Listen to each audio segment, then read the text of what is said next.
Welcome back on the AM show. Time now for me to share my blunt thoughts with you. It's been an odd month or so since I have not come your way. I was on leave and I'm back.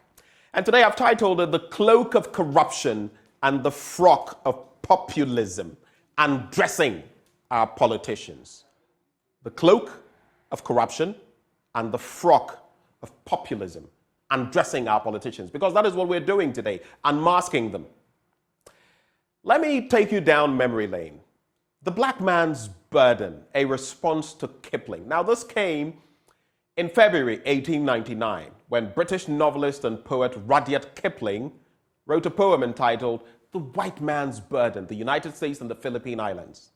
Now, in this poem, Kipling urged the US to take up the burden of empire as had Britain and other European nations.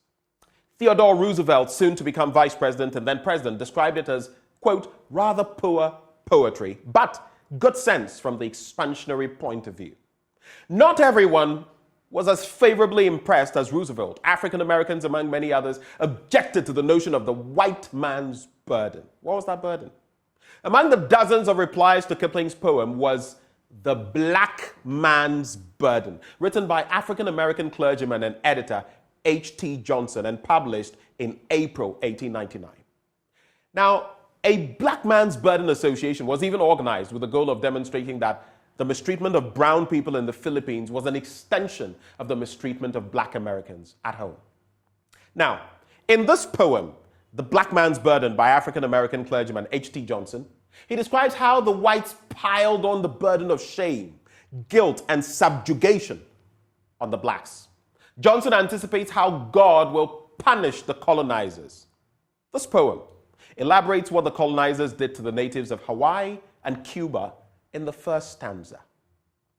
I want to read that poem for you briefly. Pile on the black man's burden, 'tis nearest at your door. Why heed long bleeding Cuba or dark Hawaii's shore? Hail ye your fearless armies, which menace feeble folks, who fight with clubs and arrows and brook your rifles' smoke.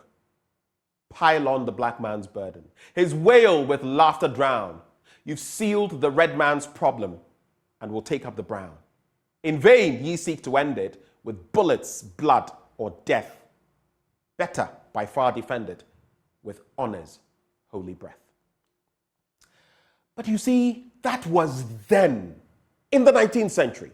We're in the 21st century. What today is the black man's burden?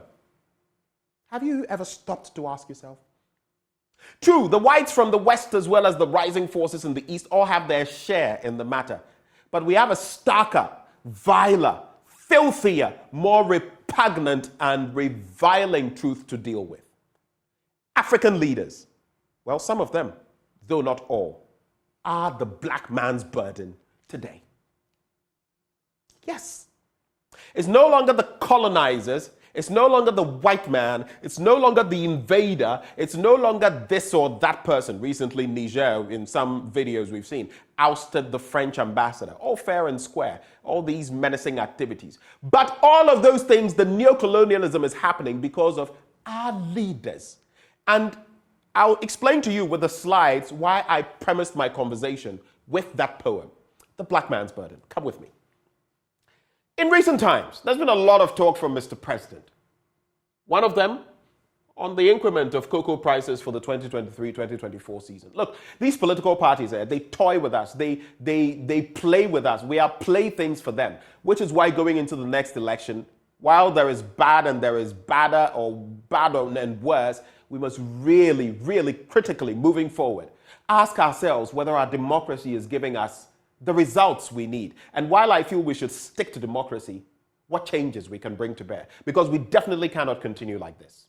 Now, Akufo-Addo says government has increased cocoa prices from 12,800 per ton to 20,943 per ton, or 1,308 cedis per bag. That price is 70.5% of the gross FOB price and is equivalent to 1,821 per ton. This is the highest price to be paid to cocoa farmers across West Africa in some 50 years. Fact? Fiction? Next slide. Then former President Mahama, so that's the football, MPP NDC. He believes the increase is unfair to farmers and their families. He highlights the record high international market price of $3,600, claims government's offer is only 52.7% of the international FOB price, and he argues that cocoa farmers deserve better treatment. We all agree on that, but who delivers the better treatment? Next slide. The minority leader, Dr. Kasilato Forson. If the NDC were to be in government, we would have given a bag of, have a bag of cocoa at 2,500 Ghana cedis and add a premium of 300 cedis. So you would have received 2,800 cedis per bag. Sir. Next slide. Then we have Richard Ahiagba, who speaks for the NPP. Government has not shortchanged farmers. Really. The new price has been greeted with joy and excitement from all stakeholders. Sometimes you rejoice at what you do not know. I'm not saying it's bad. I sat here and said that it is wonderful. But is that the best we could have done for them, especially in this economic situation and with our inflation? Farmers have been given the significant portion of the profits from cocoa export. Okay, let's look at the tail of the tape. Now, the 2023-2024 cocoa crop, now if you look at the Cocoa Board boss, was sold at international prices between $2,200 and $2,400 per ton. The use of $3,600 per ton international price is wrong. Ghana's cocoa beans are primarily sold forward, with most of the 2023-2024 crop sold between October and March, that is October 2022 and March 2023, and spot prices are not to be used to determine cocoa. Fair and square. Next slide. And then we look at the state of Ghana's cocoa. Ghana ended the cocoa season a month earlier. Why? Due to lower expected output. That is the reality. That is what people are not telling us. This was mainly due to smuggling and illegal mining. The same smuggling that is destroying our cocoa sector. The Ivory Coast hasn't come out with its prices. If it ups the ante versus ours, you can bet that that problem will still fester. And as for Galamsey, let me not even go there. Ghana lost, take note, 150,000 metric tons of cocoa, equivalent to about 560 million Ghana cedis. Or, in fact, dollars. I beg your pardon. $560 million. That's how gargantuan it is. Look at what we're going to the IMF for. Next slide.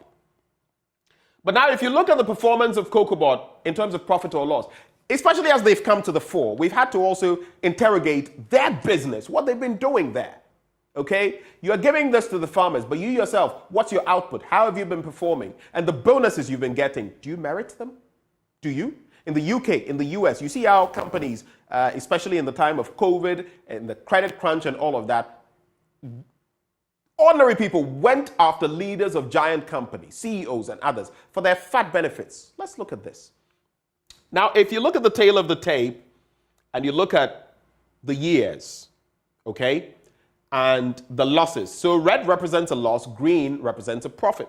Look at the years when we made any profit, 2013 and 2014. In 2013, 329.31 million. In 2014, 152.15 million. That was how many years ago? Okay?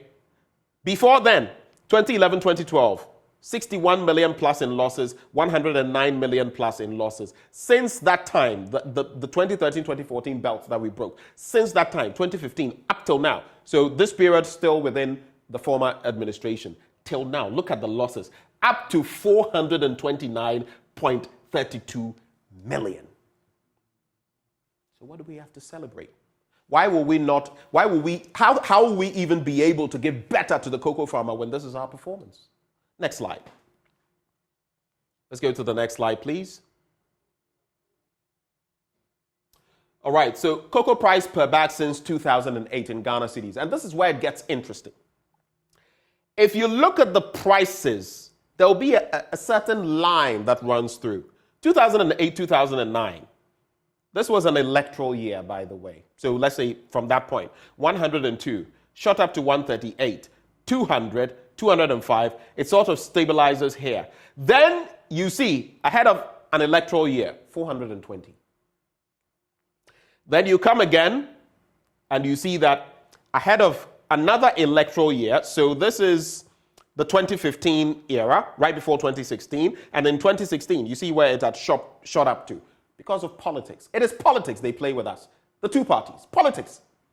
You come again to 2020 and you see where it ascended to. In fact, from 2019 to 2020, 515. Politics. And now, though we've seen a certain steady trajectory, because we are in the political season, again, here we are. It's been spiked because of politics. They want to deceive us. Yes, that is what they do. They use these because guess what? Those who are farmers, their dependents, and those in the sector, you're looking at about 4 million people. So they play this ping pong with us, and then when it is getting to an electoral year, they give you a little nukofioko just to twist your minds.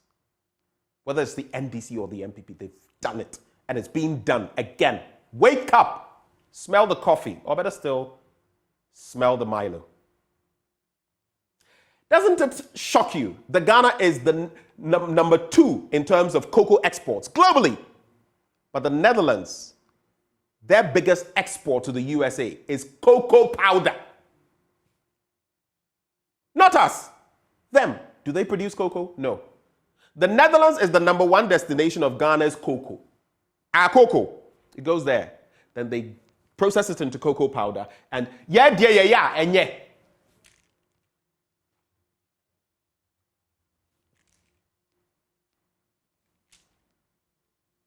You understand what I mean? You watching me, you understand. And the politicians watching me, I mean exactly what I'm saying. I said I would undress you, and that's what we're doing here.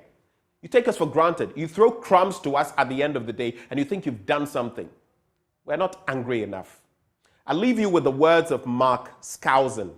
Mark Skousen, who says, and I want you, Ghana, to put this in your minds, because if we don't bring change, change will someday force us to bring it. This is what Mark Skousen says. We shall never change our political leaders until we change the people who elects them. We shall never change our political leaders until we change the people who elect them. And that's us, you watching me, and me in the studio. We must change ourselves and our mindset, else our leaders will remain the same. My name is Benjamin Akapo. These Ghana are my blunt thoughts for you on another Friday morning served hot, raw, unedited, and undiluted. As always, I pray God bless Ghana and make her great and strong.